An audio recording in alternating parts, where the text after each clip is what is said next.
오늘 새 피조물로 변경시키는 새 요소에 대해서 말씀을 나누고자 합니다. 사람들은 살아가면서 여러 가지 어려운 일을 만날 때 내 인생이 이 한계 속에서 끝나는 것이 아닌가, 아무리 발버둥 쳐도 헤어날 길이 없고, 또 발버둥 치면 칠수록 마음에 스트레스를 받고 고통과 좌절에 빠지게 되는 경우가 많아서 차라리 모든 것을 포기하고 그냥 운명적인 존재로 살아가야 될까, 그렇게 생각할 때가 있습니다. 그러나 오늘 성경 말씀은 우리에게 가르쳐 줍니다. 누구든지 그리스도 예수 안에 있으면 새로운 피조물이라. 이전 것은 지나갔으니 보라 새 것이 되었도다. 우리는 예수님 안에서 새롭게 살아갈 수 있습니다. 예수님께서 오시면 우리의 삶을 새롭게 변화시켜 주십니다. 첫 번째로 하나님께서는 시간을 변경시키사 우리의 삶을 새롭게 해 주십니다. 우리 옆에 계신 성도님에게 하나님께서는 시간을 변화시켜 주십니다.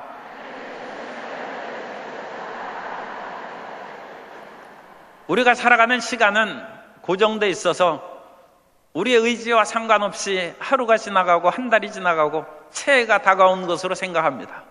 그러나 하나님께서는 그렇지 않다고 말씀합니다. 세상에서 흘러가는 시간과 하나님께서 끊어주시는 시간이 있습니다. 성경에는 헬라어로, 이제 신약 성경에 헬라어로 기록되어 있는데, 헬라어에는 크로노스의 시간과 카이로스의 시간이 있습니다. 크로노스의 시간은 그냥 흘러가는 시간입니다.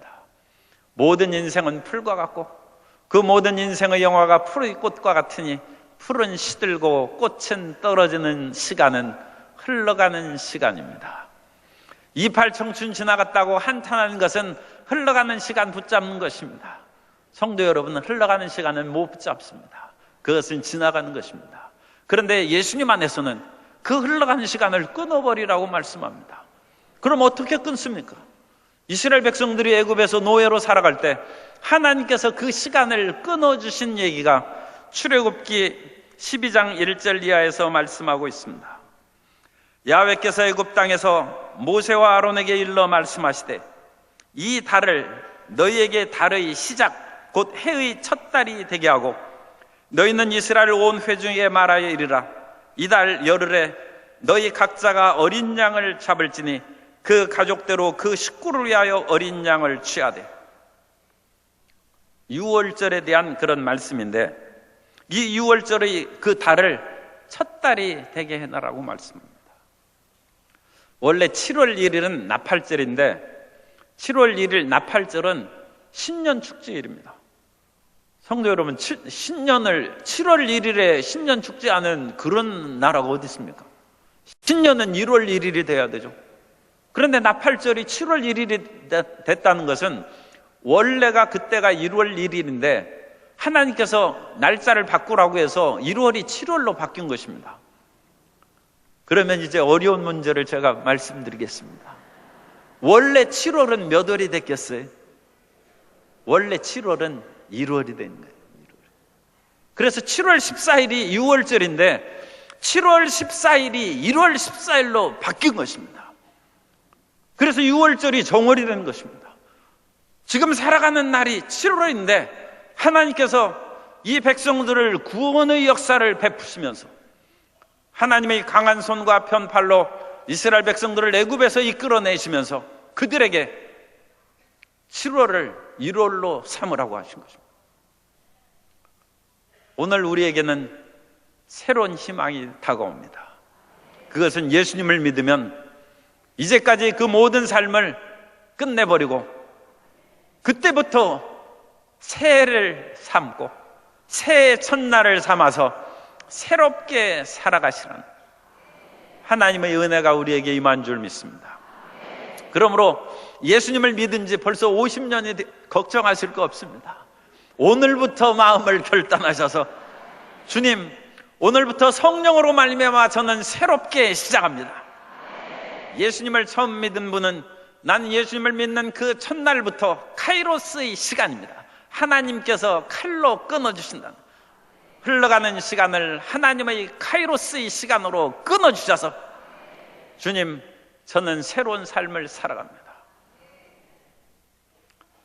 오늘날에는 아직 과학이 많이 발달하지 못해서 날을 바꾸기는 어렵습니다. 왜냐하면 비행기를 타고 가도 그 날이 바뀌는, 태양이 이제 막 지나가죠. 사실은 지구가 이제 자전하는 것인데 어쨌든 우리가 눈에 보이면 태양이 달려가는 속도하고 비행기가 가는 속도하고 별반 차이가 없어서 날을 바꾸지는 못합니다. 그러나 계절은 바꿀 수 있습니다. 지금 우리가 더운데, 지금 더워서 부채질 하시는 분은 저 남극으로 가면 시원하게 말할 수 없어요. 시원하기가 말할 수 없는 것이 아니라 추워가지고 난로를 켜야 돼. 시간을 바꿀 수 있어요. 계절을 바꿀 수 있어요. 그래서 지금 북반부에 있는 분들은 남반구에 내려가면 시간이 바뀝니다. 그러니까 얼마든지 시간을 바꿀 수 있다는 것을 우리가 생각할 수 있습니다. 그러나 우리는 지구상의 그런 계절적인 시간이라든지 해와 달이 바뀌는 그런 시간이 아니라 내 마음 가운데 살아가는 날을 바꾸는 새로운 대전환의 역사가 이루어져야 될 줄로 믿습니다. 그럼 하나님께서 그 시간을 바꾸는 그 시간의 계기는 어디에 있습니까? 이스라엘 백성들에게 6월절의 달을 신년의 달로 바꾸라 하며 이스라엘 백성들이 순종으로 받아들여서 6월절이 정월로 바뀐 것처럼 우리가 하나님의 말씀에 순종함으로 내가 이제부터는 예수님 안에서 새로운 피조물로 살아가겠습니다, 순종하고 결단을 내리면 그 시간부터 우리는 새로운 해, 새로운 날로 살아가게 될 줄로 믿습니다. 순종이 새 날을 만드는 것입니다. 내 마음대로 살아간 그 날을 끊어버리고 주님, 이제는 살거나 죽거나 흥하거나 쇠하거나 주님 뜻대로 살아가는 새로운 삶을 살겠습니다, 결단하시는 성도 여러분 되시기를 예수님 이름으로 축원합니다. 그와 같은 마음의 결단을 내릴 때 우리에게는 새 날이 시작되는 것이고 시간이 변화된 새 삶을 살아가게 되는 것입니다. 그런데 새 삶을 살아갈 때 마음의 결단을 내렸는데 금방 안 바뀌어요. 그 금방 안 바뀌는 것은 왜 그렇습니까? 이 세상에서도 시간의 축적이라는 것이 있습니다. 시간도 열매를 맺습니다. 시간은 흘러가지 않고 열매를 맺습니다. 그래서 시간을 열매 맺기 위해서 우리가 봄에 씨앗을 뿌리고 식물을 자라게 하는 것입니다. 그 식물이 우리의 정성과 땀, 하나님께서 주신 축복 가운데 무르익은 것이 벼이삭이고 시간이 무르익어서 나타난 것이 과일의 열매고, 감열매가 왜 빨갛습니까? 태양을 무르익게 받아들여가지고 태양빛에 연그르면 감이 빨갛게 됩니다. 청평에 가면 양수발전소가 있는데 그 양수발전소는 물을 끌어올린다는 발전소입니다. 그래서 물을 언제 끌어올리느냐? 낮 동안에 서울 시내에서 소비 전략이 많을 때는 물을 끌어올리는 전기를 쓸 수 없어요. 낮 동안에는 그 양수발전소가 가동을 안 합니다. 그런데 밤이 되면 이제 전력이 남아돌죠. 그래서 남는 전력도 그것이 축적이 되는 것이 아니라 없어집니다. 그래서 그 남는 전력으로 청평에 있는 물을 끌어올려서 그 양수발전소의 산 위에 물을 끌어올리는 거예요. 그래서 산 위에 있는 저수지에 물이 가득하면 이제 한여름에 올 한 해도 전기를 어떻게 많이 사용하면 혹시 위험해지지 않을까 한전에서 그런 것을 대비하고 준비하고 있겠습니다만, 그런 것을 해서 물이 가득 차면 낮 동안에 전기가 부족하면 그 물이 수력발전으로 금방 하면, 다른 것은 화력발전이나 그런 것을 터빈을 돌리고 불을 떼면 이미 시간이 늦습니다. 그런데 수력발전소는 전기를 만드는 그 시간이 굉장히 짧습니다. 끌어올린 물이 산 위에서 흘러내려서 금방 전기를 만드는 것입니다. 우리는 하나님 앞에 시간을 끊어서 이제는 주님 중심으로 주님을 순종하며 살겠습니다 할 때 우리의 기도와 하나님에 대한 현실이, 그 헌신이 마치 산 위에 쌓이는 물과 같이 물이 그 위에 저장된 것입니다. 그래서 위급하고 어려울 때 하나님의 도우심이 금방 전력이 공급되듯이 우리에게 내려오게 될 줄로 믿습니다. 그 하나님 앞에 시간을 저축한 것입니다. 철학자는 하이데거라는 사람이 있는데 그것을 시간의 성숙이라고 했어요. 시숙이라고 해서 시간이 열매 맺는 것입니다.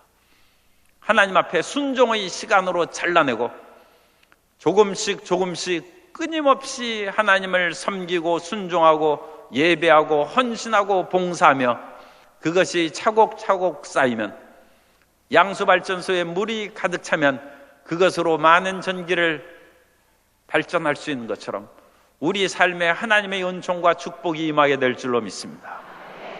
12해 동안 혈루병을 앓던 여인이 예수님의 옷자락에 손을 대어서 즉시 나았습니다. 성도 여러분, 12년 동안 아픈데 12년 동안 아플 때 처음 아플 때만큼 지금도 12년 됐는데 똑같이 기도하는 분 계십니까?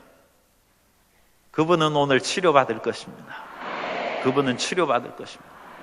사람들은 10년 넘으면 만성병이라고 해서 그걸 포기하고 맙니다. 그러나 혈루병을 앓던 여인은 12년이 됐는데도 불구하고 치료에 대한 열망을 포기하지 않냐고. 그리고 그 마음이 얼마나 뜨거웠던지 예수님의 옷자락에 손만 대도 나을 것이라고 믿었습니다. 그러니까 주님의 능력이 순식간에 양수발전소에서 터빈을 돌리는 것처럼 주의 놀라운 능력으로 치료가 임하게 된 줄로 믿습니다. 하나님께서는 우리가 기도하며 쌓아간 그 모든 순종의 열매를 주님께서 반드시 베풀어 주실 것입니다. 그러므로 시간이 지나간 것으로 인하여 낙심하지 말고 하나님의 시간으로 위대한 변화와 기적이 일어날 것을 굳게 믿으시는 성도 여러분 되시기를 바랍니다. 두 번째로 하나님께서는 우리에게 공간을 변화시켜서 우리를 새롭게 해주십니다. 인류의 역사는 공간의 변화의 역사입니다. 원래 우리 한국 사람들은 저 중앙아시아에 있는 그런 사람들이 바이칼호를 지나서 몽골 북쪽을 통해서 만주를 통해서 한반도로 내려왔습니다.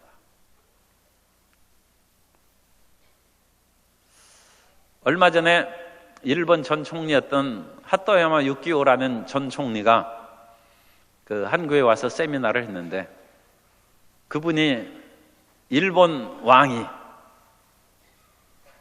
한국계의 그런 어머니를 가졌다는 것이 천황이 일본 왕이 발표한 사실을 그 세미나에서 얘기를 했습니다. 왜 그렇습니까? 우리나라 사람이 저 북쪽에서 내려와서 한반도에 정착했을 뿐만 아니라 우리나라 사람들이 일본으로도 건너간 것입니다. 인간은 끊임없이 공간을 통해서 변화를 모색하는 것입니다. 예전에는 땅을 정복하는 자가 세계의 최강이었습니다. 그래서 이 아시아와 유럽까지 정복하여 최대의 국가를 세운 것이 몽골 제국입니다. 그런데 이 땅의 정복의 시대가 끝났어요. 왜냐하면 중동의 그런 새로운 종교적인 세력이 유럽 사람들이 인도에 가서 향료나 식료품을 얻는 것을 못 얻게 하고 막대한 관세를 부과하고, 옛날에도 관세의 그런 싸움이 있는 거죠. 그래서 그 길이 막혔어요. 그리고 그때부터는 바다를 정복하기 시작했어요. 그래서 바다를 콜럼버스가 신대륙을 발견하고 또 바스코다마가 남아프리카 공화국의 희망봉을 돌아서 인도양까지 감으로 바닷길을 개척했어요. 바다를 정복한 유럽이 오늘날 세계를 지배하고 있습니다. 땅을 정복하는 시대가 지났어요. 바다를 정복하는 시대가 오늘날까지 여전히 세계의 최강국입니다. 그것이 조금 변해서 하늘을 정복하고 최첨단 전투기를 만드는 것이 미국입니다. 미국이 세계를 지배하고 있습니다. 사람들은 땅과 바다와 이와 같은 하늘을 정복하고 공간을 정복함으로써 엄청난 발전을 합니다. 오늘날 우리 삶에 새로운 변화를 모색하고 승리하기 위해서는 공간을 정복하고 새로운 땅으로 이주하면 새 삶이 전개됩니다. 아브라함이 갈대아 우르에서 살 길이 막막합니다. 원래 갈대아 우르는 수메르의 마지막 왕조입니다. 인류의 최초의 문명이 메소포타미아에서 시작했는데 그 메소포타미아의 마지막 수메르 문명이 우르 사망조입니다. 그 우르의 아브라함이 나라가 망함으로 살 길이 어려워졌어요. 그래서 이주하는 것입니다. 그런데 살 길이 어려워졌을 때 아브라함은 하나님께 부르짖어 기도하고 하나님의 음성을 들은 줄 믿습니다. 그래서 하나님께서는 나라가 망할지라도 젖과 꿀이 땅으로 새로운 나라를 건설하려는 위대한 비전을 주신 것입니다. 모세는 애굽의 왕자로 살아가면서 자기의 동족 히브리 백성들을 애굽의 노예에서 건지려고 했는데 실패로 돌아갔습니다. 그래서 미디안으로 도망쳤어요. 미디안에서 양치면서 고통스럽게 살았습니다만 그 새로운 공간에서 하나님을 만난 즉 모세는 양치기로서 끝나지 아니하고 이스라엘 백성들을 구원한 성경에서 그야말로 구약 성경에서는 가장 위대한 하나님의 종이 된 줄로 믿습니다. 공간을 변하면 새로운 길이 열립니다. 성경에 보면 어떤 훌륭한 아버지에게 두 아들이 있었는데 큰아들은 말을 잘 듣고 열심히 일하고 그야말로 부족함이 없는 성실한 아들입니다. 그런데 둘째 아들은 집에 나갈 생각밖에 없어요. 참 희한한 아들도 가끔 있어요. 너무 걱정하지 마세요.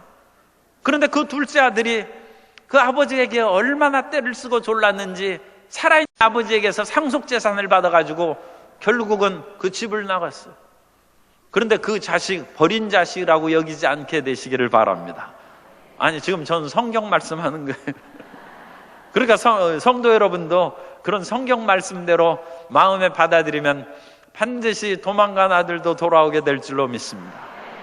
이 둘째 아들이 먼 나라로 가서 공간을 바꿨어요. 먼 나라 공간에 가서 거기에서 기근을 만나 살 길이 어려워져서 세상에 고난이 반드시 나쁜 것이 아닙니다. 그 둘째 아들이 죽게 되자 그때야 하늘을 우러러보고 내가 하늘과 아버지께 죄를 범하였구나. 그것을 회개했다고 성경에 말씀합니다. 새로운 공간에서 그 아들이 회개하고 아버지께로 돌아온 줄로 믿습니다. 우리 인생에 새로운 공간으로 가서 새로운 삶의 길이 얼마든지 있습니다. 성도 여러분은 지금 있는 삶의 터전이 아무리 힘들고 어려워도 절대 낭망할 까닭이 없습니다. 따라서세요. 하나님은 공간을 변화시켜 주십니다. 하나님께서는 나의 삶의 터전을 바꿔 주십니다. 하나님은 우리가 살고 있는 이 삶의 장소를 바꿔주시는 것입니다. 그럼 어떻게 바꿔주십니까? 그걸 알아야죠. 따라서 예배를 통하여 바꿔주십니다. 시간이 짧아서 미리 결론부터 조금씩 얘기하면서 제가 말씀을 드립니다. 우리의 삶의 터전이 공간이 바뀔 수 있는 가장 큰 능력은 그 장소를 예배 장소로 바꾸는 것입니다. 야곱이 머리가 좋아가지고 그 아버지를 속이고 형 에서를 속였는데 어쨌든 자기 목적은 이루어졌지만 형의 진노를 받아가지고 언제 죽을지 모르기 때문에 그 어머니가 외삼촌의 집으로 보냈어요. 그래서 금방 돌아올 것으로 생각했는데 거기서 20년을 보냅니다. 한 번 떠나면 참 돌아오기가 어려운 것이죠. 그 20년을 해서 그 외삼촌 라반도 원래 그 어머니 핏줄이 머리가 비상한가 봐요. 그러니까 그 야곱도 엄마 닮아서 머리가 비상하고 야곱이 외삼촌의 머리가 비상한 외갓집 갔으니 거기서 곤욕을 당할 수밖에 없는 것이죠. 그런데 하나님의 도움으로 그 머리 좋은 야곱도 하나님이 돕지 않으면 못 사는 것입니다. 하나님이 도와서 그 머리 비상한 외삼촌을 이기고 큰 재물을 얻고 집에 돌아왔는데 이 돌아오는 길에 젖과 꿀은 가나안 땅에 이르렀습니다. 그런데 외삼촌에도 없던 그런 일들이 이 가나안 땅 세겜에 와서 그 딸이 봉변을 당했어요. 창세기 35장 2절 이하에 보면 야곱이 이에 자기 집안 사람과 자기와 함께한 모든 자에게 이르되 너희 중에 있는 이방 신상들을 버리고 자신을 정결하게 하고 너희들의 의복을 바꾸어 입으라. 우리가 일어나 베델로 올라가자. 내 환난 날에 내게 응답하시며 내가 가는 길에서 나와 함께 하신 하나님께 내가 거기서 제단을 쌓으려 하노라 하며 하나님께 제단을 쌓으려 하노라. 야곱이 세겜은 이제 가나안 땅입니다. 가나안 땅에 왔는데도 제단을 안 쌓았어요. 그러자 그 딸이 봉변을 당해서 말할 수 없는 수치를 당했습니다. 그때 야곱이 그때서야 깨닫고 하나님께 제단을 쌓고 예배를 드렸다는 것입니다. 우리가 살고 있는 공간이 마음에 안 들고 고통스러우면 이사 가면 됩니다. 그런데 이사 가는 것이 쉽지가 않아요. 요즘에 이 집값이 워낙 들쑥날쑥 해가지고 그 이사 가는 것이 꼭 성공적으로 된다는 보장이 없어요. 그리고 또 이민 갈 수도 있어요. 이민 가서 그렇게 해서 잘 살 수도 있는데 대개 이민 간 분들이 야곱처럼 20년 지나면 돌아오더라고요. 그래도 한국이 좋대. 그러니까 이 이민 갈 생각 말고 이 땅을 변화시키는 성도 여러분 되시기를 바랍니다. 그럼 이 땅을 무엇으로 변화시키느냐? 고통과 절망이 다가온 그 자리에서 야곱이 제단을 쌓은 것처럼 하나님 앞에 예배의 단을 쌓을 때 그 공간이 축복의 공간으로 변화될 줄로 믿습니다. 내가 살고 있는 그 터전이 아무리 괴롭고 벗어나고 싶어도 사람이 공간을 바꾼다고 해서 그 모든 것이 좋아지는 보장이 없어요. 귀신들은 여기도 있고 저기도 있습니다. 귀신들도 조직을 두어가지고 온갖 군데에 다 있어요.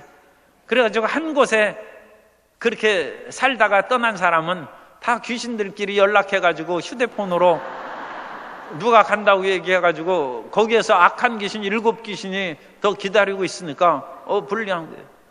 그러니까 우리는 무작정 떠나가면 안 되고 예배를 드림으로써 귀신의 세력을 묶고 흑암의 세력을 깨뜨려 버려야 될 줄로 믿습니다. 하나님이 함께 계시는 그곳이 천국이요 하나님께서 계시는 그곳에 평화가 있는 것이고 하나님께서 역사하신 곳에 행복이 다가오는 것입니다. 아무리 가정이 어렵고 힘들어도 그곳에 하나님이 임하시면 가정 천국이 이루어지는 것입니다.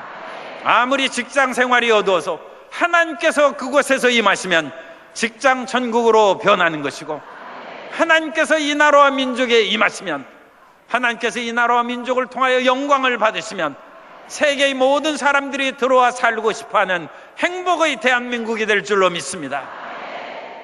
바울과 실라가 열심으로 전도를 했어요. 그런데 붙잡혀가지고 매를 맞고 빌립보의 감옥에 갇혔어요. 처절한 장소입니다. 매를 맞고 감옥에 들어누워 있으니 그 비참함을 이루 말할 수 없습니다.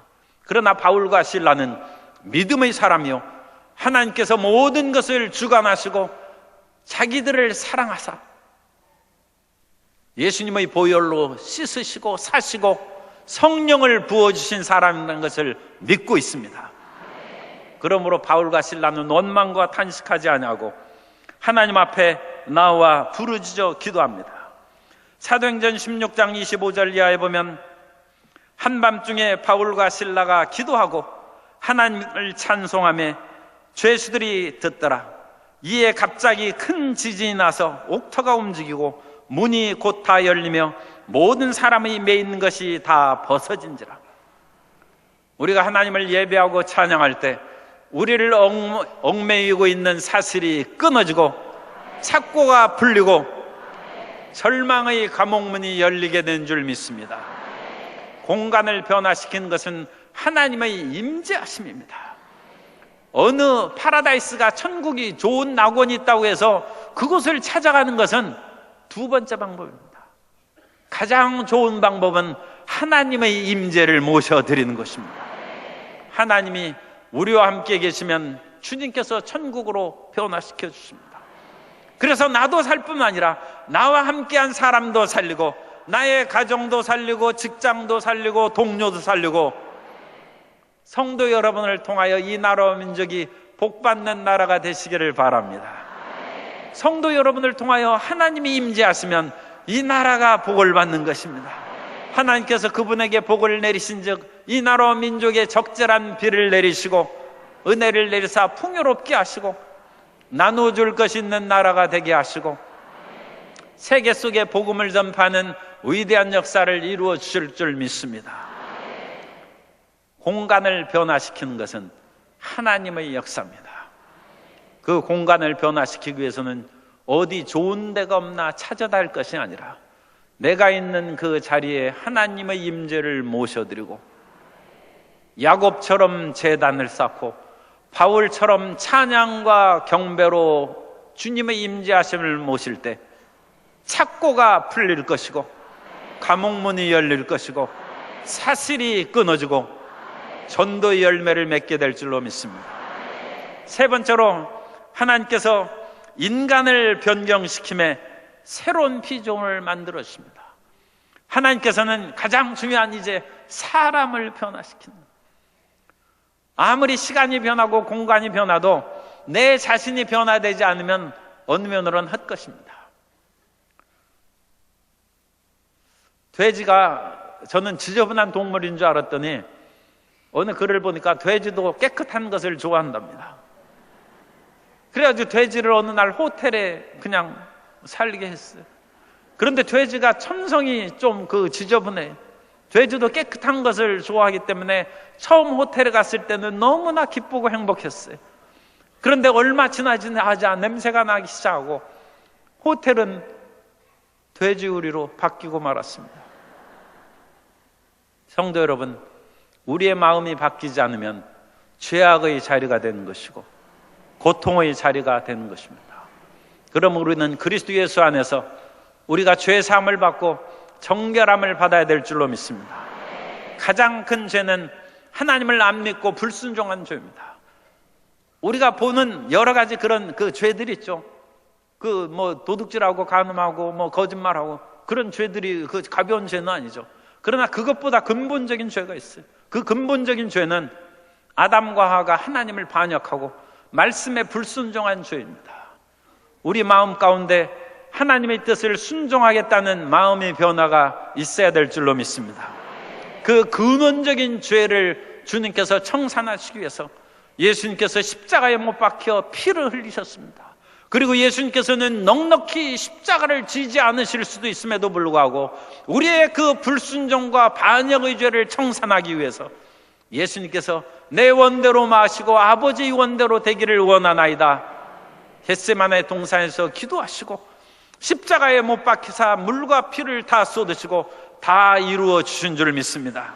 그러므로 우리가 십자가를 믿는 것은 나의 삶을 버리고 주님의 뜻대로 살도록 결단을 내리는 것입니다. 내 마음을 하나님께 드리고 하나님께 충성하는 하나님의 자녀가 되시기를 바랍니다. 따라서 하세요. 사람이 변하는 것은 마음이 변하는 것입니다.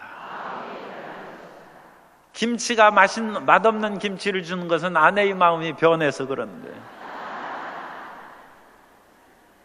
마음이 변해. 마음이 좋게 변해야 돼. 그래서 우리는 세상이 워낙 거칠고 하면서 우리 마음이 갈수록 강팍해집니다. 이웃에 조금 누가 건드리고만 가도 큰 소리로, 물론 이렇게 건드리면 미안합니다, 그렇게 인사를 해야 돼. 따라서 해보세요. 미안합니다. 그런데 인사를 안 하고 가면 요즘에 사람들이 너무 거칠어요. 자동차도 앞질러 가고자 하면 그냥 비켜주세요. 그래야지 아니 누구 차를 앞질러? 그렇게 분노하면 안 돼. 우리는 예수님 안에서 부드러운 마음을 가져야 됩니다. 그 부드러운 마음을 갖는 마음의 변화의 가장 중요한 또 요소는 생각이 바뀌는. 그래서 사람이 생각이 바뀌면 저 사람이 오죽 급하면 저렇게 앞질러 갈까? 그렇게 마음을 먹으면 이해가 되는 거예요. 감히 누구를 앞질러 생각이 안 바꾸면 분노가 솟아오르는데 저 사람이 얼마나 다급한가. 그런 마음이 생기면 불쌍히 여기는 마음이 생겨요. 사람의 마음이 생각이 바뀌어야 되는 것입니다. 원로 목사님께서 항상 4차원 영성에서 생각을 바꾸라는 것은 인간의 근본적인 마음의 변화가 일어나야 하나님의 백성답게 살아갈 수 있는데, 마음을 변화시키는 것은 생각이기 때문입니다. 이스라엘 백성들이 마음이 바뀌질 않았어요. 마음이 바뀌지 않으므로 하나님께서 그들을 얼마나 사랑하시고 돌봐주셨는데, 그럼에도 불구하고 백성들은 끈질기게 하나님을 반역하고 거역하고 우상숭배하다가 결국 나라가 망하고만 그런 처참한 심판을 받았던 것입니다. 그러나 이와 같은 처참한 심판을 하나님께서 내렸다 할지라도 하나님의 마음은 안 바뀝니다. 우리 옆에 계신 성도님에게 하나님이 성도님을 사랑하는 마음은 안 바뀝니다.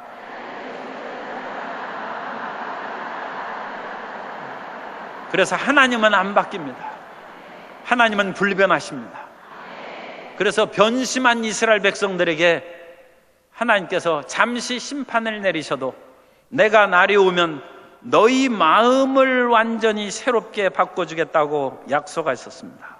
그것이 예레미야 31장 31절에 나오는 그 이후의 새 언약의 약속의 말씀인데, 특별히 31장 33절에 보면 그러나 그 날 후에 내가 이스라엘 집과 맺을 언약은 이러하니 곧 내가 나의 법을 그들의 속에 두며 그들의 마음에 기록하여 나는 그들의 하나님이 되고 그들은 내 백성이 될 것이라. 야훼의 말씀이니라. 하나님께서 그 마음을 변화시켜 주셔서 이스라엘 백성들이 하나님을 진정으로 섬기고 믿는 백성으로 삼으신다는 것입니다. 그 위대한 마음을 변화시키는 역사가 예수님을 통하여 오늘 우리에게 임하여 주셨습니다. 예수님께서 나를 위하여 십자가에 못 박혀 피를 흘리신 그 위대한 사실을 성령으로 말미암아 우리 마음 가운데 깨달아지게 되면 우리 마음이 바뀌는 것입니다. 이전엔 하나님을 무서워하고 두려워하고 하나님을 알지 못했으나 그리스도 예수의 십자가로 말미암아 하나님의 사랑을 깨닫게 되면 우리가 그 사랑에 이끌려서 이제는 하나님의 뜻대로 살아간다는 변화된 성도가 된 줄 믿습니다. 그것이 거듭나는 것이고 예수님 안에서 새 사람이 되는 것입니다. 예수님께서는 그와 같은 마음의 변화를 원하십니다. 우리가 그리스도 예수 안에서 새로운 피조물이 됐다는 것은 우리의 마음을 변화시키는 것입니다. 우리 마음을 변화시켰다는 것은 우리의 생각을 변화시키는 것이고, 그 생각을 변화시킨 것은 오늘 우리가 찬양한 것처럼 나는 그리스도 예수 안에서 택함을 받은 족속이요 왕같은 제사장이요 거룩한 나라요 그게 소유된 백성인 것을 깨닫는 것입니다. 우리는 하나님의 사랑받는 택하신 족속입니다. 따라서 하시겠습니다. 나는 택함받은 자녀입니다. 나는 왕같은 고귀한 제사장입니다. 나는 거룩한 백성입니다. 거룩한 나라입니다. 거룩한 나라입니다. 나는 그의 소유된 백성입니다. 이와 같은 분명한 생각의 변화를 갖고 세상이 어떤 어려움과 마음의 열등의식과 패배의식을 가져온 일이 있어도 하나님이 나를 택하셨다. 그리고 주님께서는 난 왕같은 제사장으로 하나님의 일을 맡기신, 제사장은 일반 백성들을 위하여 제사 드리는 사람이 제사장입니다. 성도 여러분에게는 지금 눈에는 잘 안 보여도 딸린 하나님의 가족들이 있어요. 그 사람들을 위하여 기도하고 그분들도 하나님께 함께 믿음의 백성들로 만드는 위대한 사명을 수행하게 되시기 바랍니다. 그리고 여러분들이 삶을 통하여 하나님의 거룩한 나라가 확장될 것이고, 하나님께서 그 소유된 백성으로서 여러분을 언제 어디서도 끝까지 지켜주시는 은혜를 베풀어 줄 것입니다.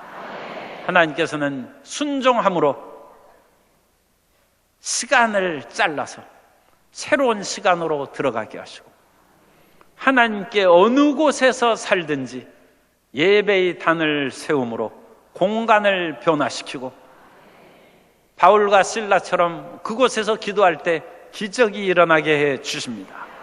나아가서 우리 마음이 변하고 생각이 변하여 위대한 크리스찬으로 살아갈 수 있도록 역사해 주십니다.